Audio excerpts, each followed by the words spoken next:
So a couple days ago, I received in the WeBoost Destination RV cell phone booster, and we're at a campsite in southern New Jersey with not great phone signal, and it seemed to work really well. Um, so from a signal standpoint, we had like 1 bar. Sometimes calls would drop in the RV, although occasionally the internet would work. Like we were able to stream a movie the other day, and it didn't really buffer. But then other times it wouldn't connect to the internet at all. Nothing would load. So just kind of varied throughout the day. Um, and it took a couple days to really figure out how I wanted to route it. But in the end, I'm pretty happy with it. My cell phone signal using their WeBoost Signal Strength app went from like negative 113, 118 to negative 86 or so. So kind of getting over into the green section. And then speed tests, like yesterday I did a speed test on my phone, and with the WeBoost unplugged, it wouldn't connect at all to even do a test. And then once I plugged it up, I think I got somewhere between 5 and 7 megabytes download and between 1 and 2 upload.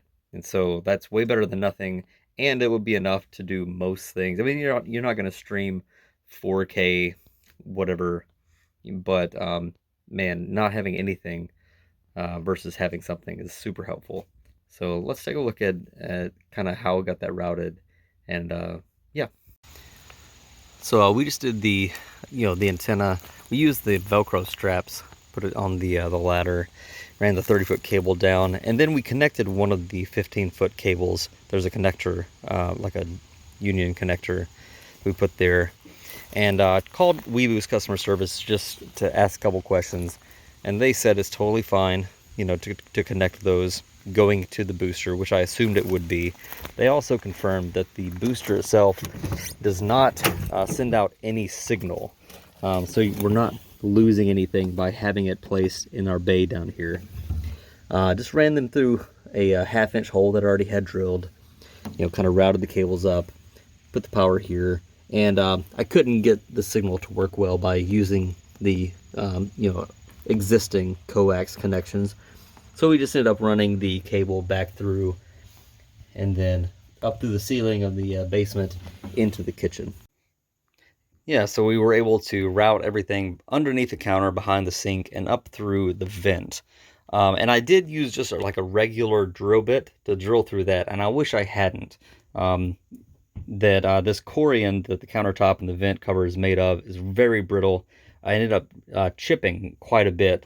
I was able to use like a round rat tail file and smooth this out and round this hole out more, so it's not as bad as it was. But in the future, I guess I would say to use a like a paddle bit like you'd use for drilling holes in wood would probably be a better choice for the corian. I'm sure with just a regular like plywood or presswood countertop that the other drill bit would be fine. But anyway, so I like having it here. I can point it towards the living room area or the dining room area or back to the bedroom, wherever we're going to be spending the time. And maybe I'll look at getting like a rubber grommet or something to run this cable through, just so it's not hitting the sides of this at all.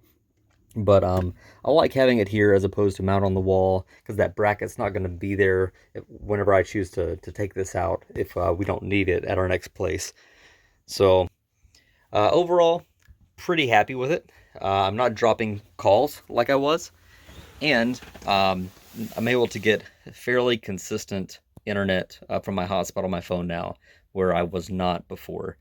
So that's great. The campground here has an internet option at $40 a month, and so I'm not sure if that's a regular thing at a campground, but for sure, I think over time this will help kind of pay for itself in not having to do that.